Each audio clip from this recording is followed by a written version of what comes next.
Welcome back everybody to another episode on the HermitCraft server. So guys, last episode we sold our trident shop. Well, I guess the property that the trident shop is on to Grian, and it looks like since then Impulse has also sold and actually removed his shop from this area. I see that there are pumpkins all the way around here, which I can only assume is Grian marking out his newly gained territory over here.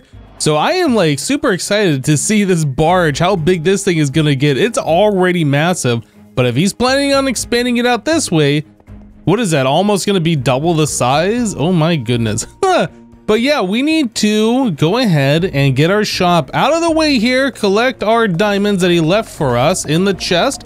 Yeah, so let's go ahead and get started on that.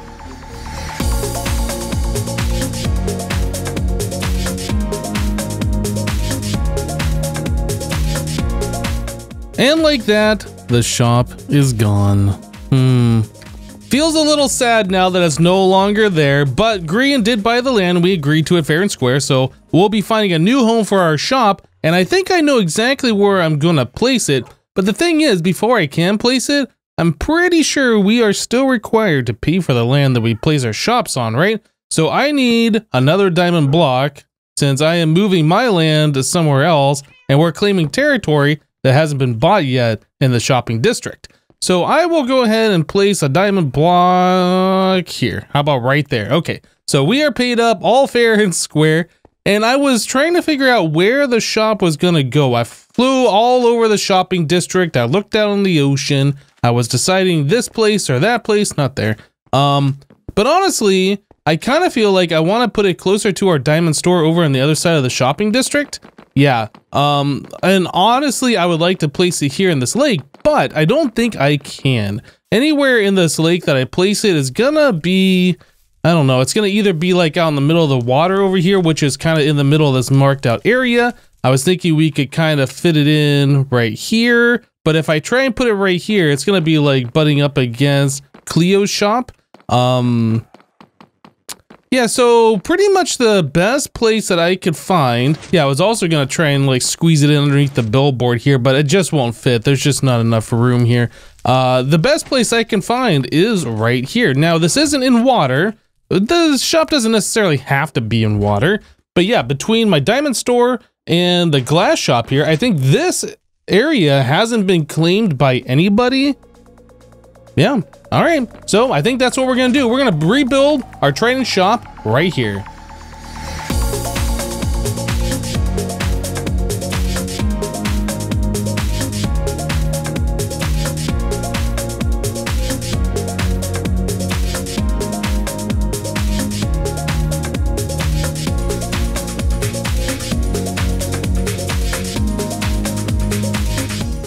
And here we go, shop is in place, got everything set up. The only thing that's a little different about it is that we don't have it in water, but I guess we could, if we really wanted to, remove some of these blocks and replace it with water so it kind of looks like this pond had extended over here originally.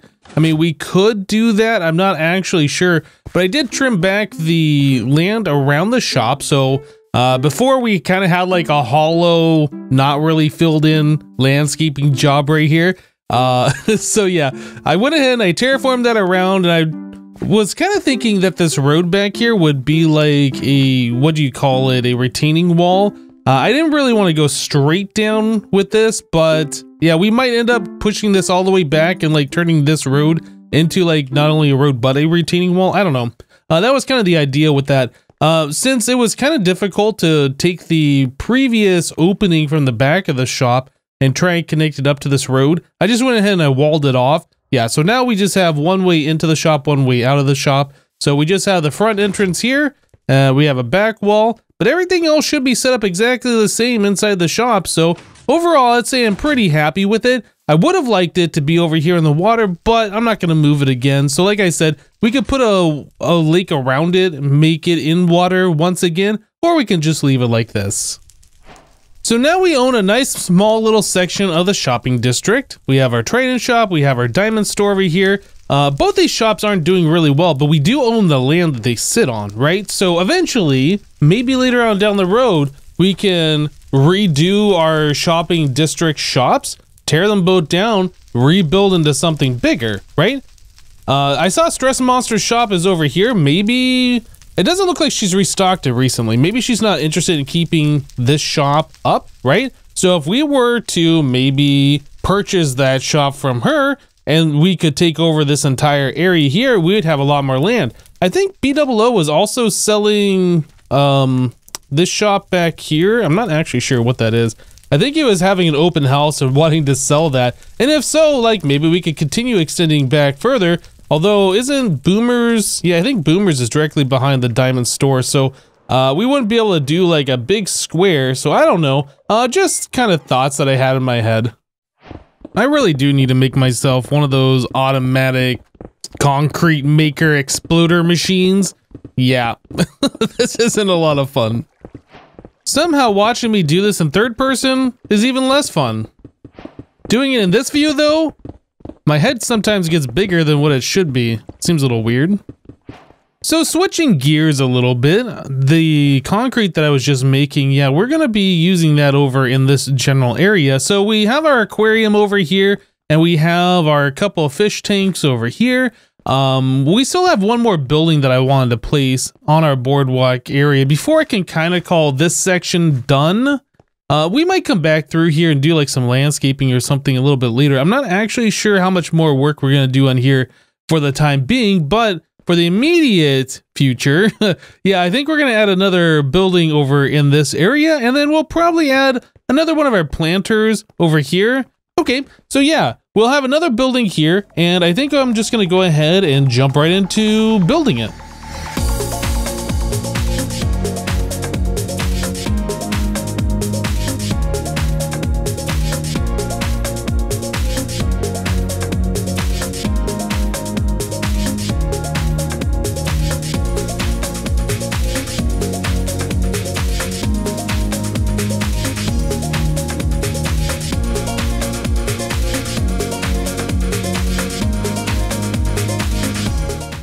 Alright, so it's not super groundbreaking or design of this building. In fact, it's basically the same as what we've done over here before, but I wanted another building over on this side to take up some more space, and because I wanted to have like some exhibits going on inside this building. Yeah, so we are going to have 3 glass cases here, and inside those I think we're just going to put in like, I was going to say rare mob heads, but kind of unusual ones. Let's go with that, right?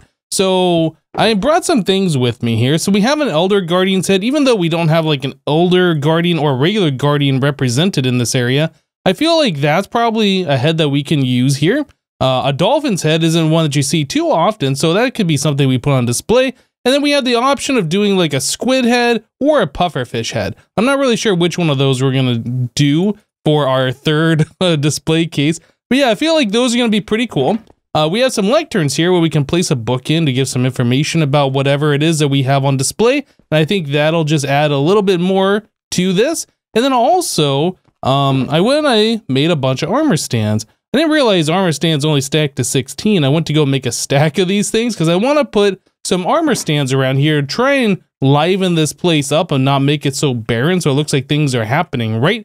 So I went over to my witch farm and I grabbed a bunch of stacks of sticks and a stack of smooth stone slabs, and yeah, apparently you get like only stacks of 16 of these things, which is weird. Anyway, so yeah, that's what these are for. So we're gonna have some, I think the children are gonna be Cod's heads, and like the adults that we have around are just gonna be these regular villagers. And then we also have these different heads here that I think we're gonna use over here for our little merchant booths. I think that'll be pretty cool. We can just throw a merchant in each one of these things. So yeah, I'm gonna go ahead and start messing around with this. I haven't really done too much with armor stands at all using the, oh goodness, what is the armor stand book called? Like something by the stick god? I can't remember what this thing is called. Statues. The statues data pack. I haven't really used this thing too much, so I'm going to be experimenting with it, and we'll see how it turns out. So I've been having a lot of fun playing around with these armor stands, just making small little scenes. Like I have an adult, like a parent with this child. The child's pointing at either the book or I guess the dolphin head in here. Not really sure what he's pointing at, but I wanted it to look like hey, look at this. And the adult's over here like, huh, what? Little confused expression on his face, rubbing the back of his head. Yeah, so I think that looks pretty cool. Yeah, the dolphin from the front is very weird looking. So I couldn't place that just a normal block. I had to place that a little bit angled so you can at least see the eye and a little bit of the front of the head, right? So I think that looks a little bit better having that offset like that. The middle one, I ended up putting the Elder Guardian head. Yeah, I didn't really do anything else with this. And then over here, I have the pufferfish head with another parent with a child. The adult is holding up the kid so he can see better. I think that looks pretty cool. All right, and then we just got, well, it's not really a security guard. This is more like somebody who can answer questions about what's going on. I guess some staff in here. Yeah, just so if they got questions, that's where they go.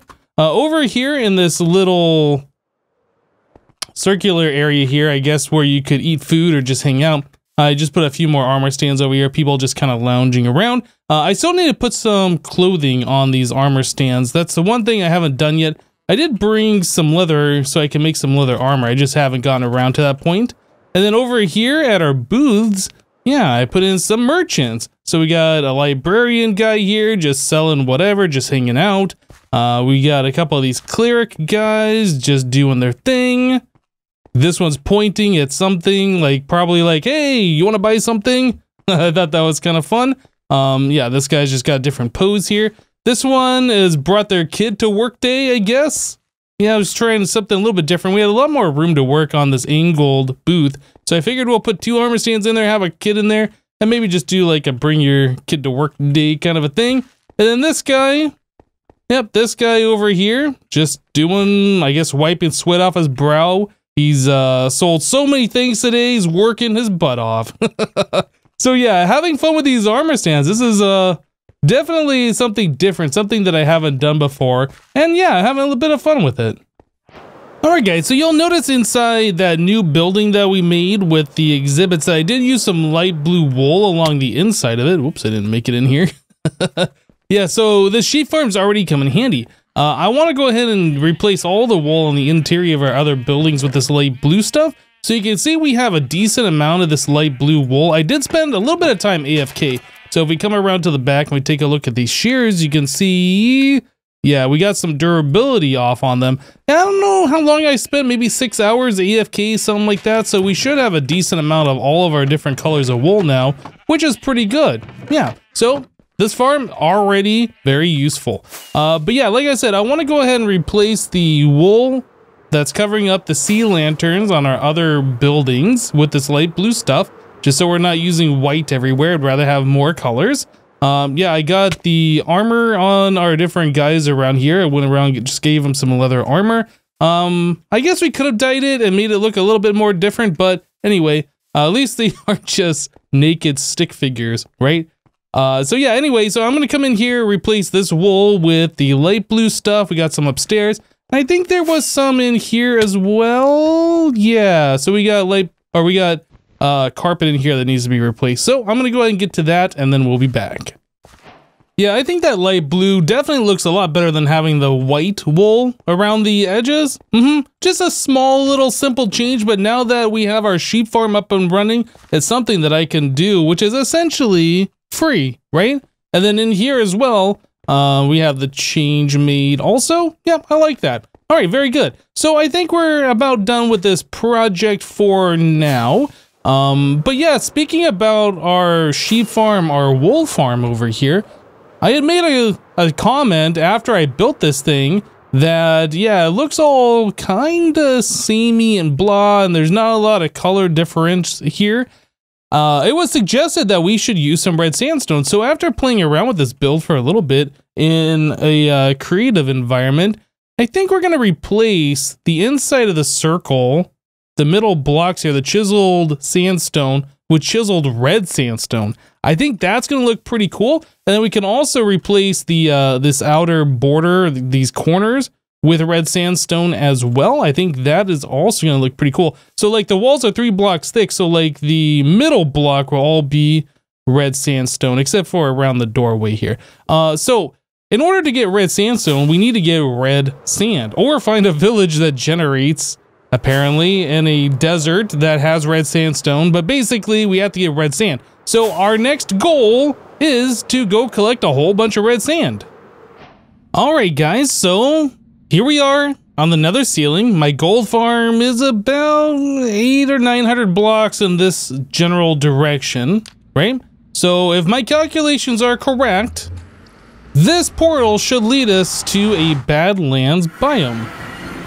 Well, it led us underground. That's great. If I hit F3, it says that we are in a deep lukewarm ocean. Well, I mean, warm ocean's good, but this isn't exactly where I want it to be.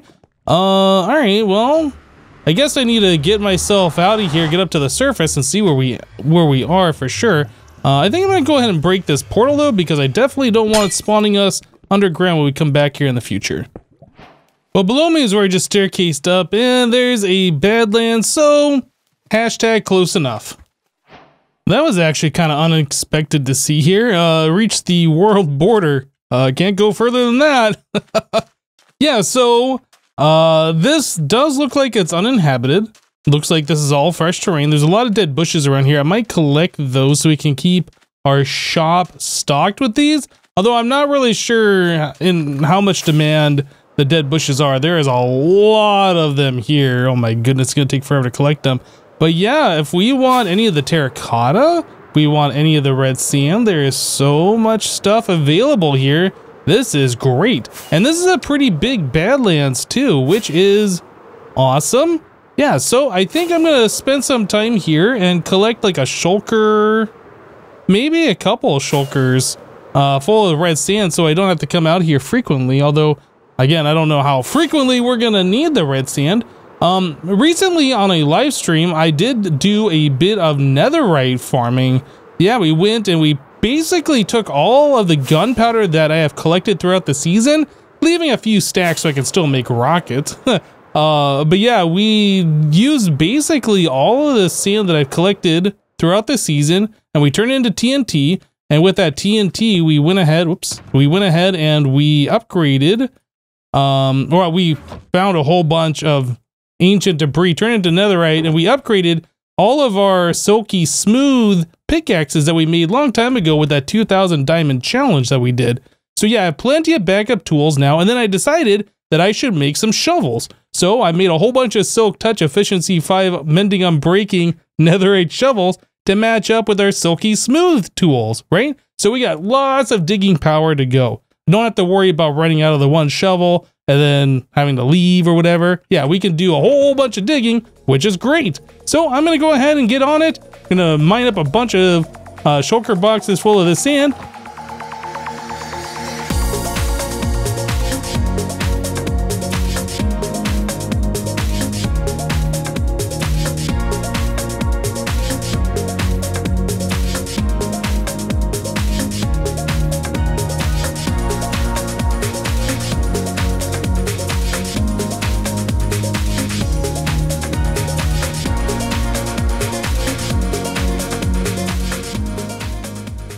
Well, after all that digging, we ended up with 4 shulker boxes completely full of the red sand, plus almost an additional stack and a whole lot of sticks from all those dead bushes around here.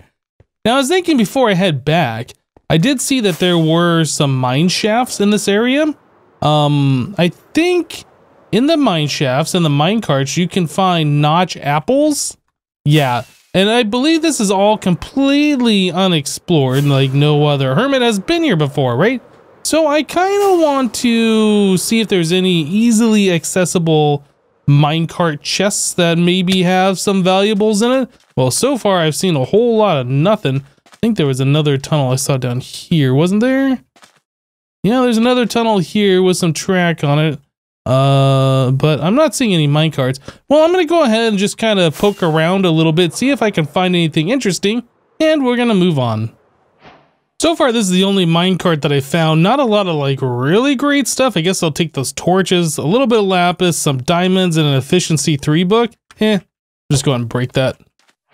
Okay, well, I did find a zombie spawner. Not that that's super interesting, but like right next to it is a cave spider spawner.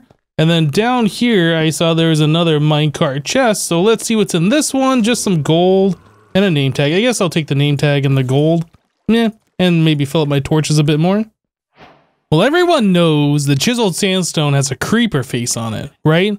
But did you know that the red chiseled sandstone has a wither boss on it?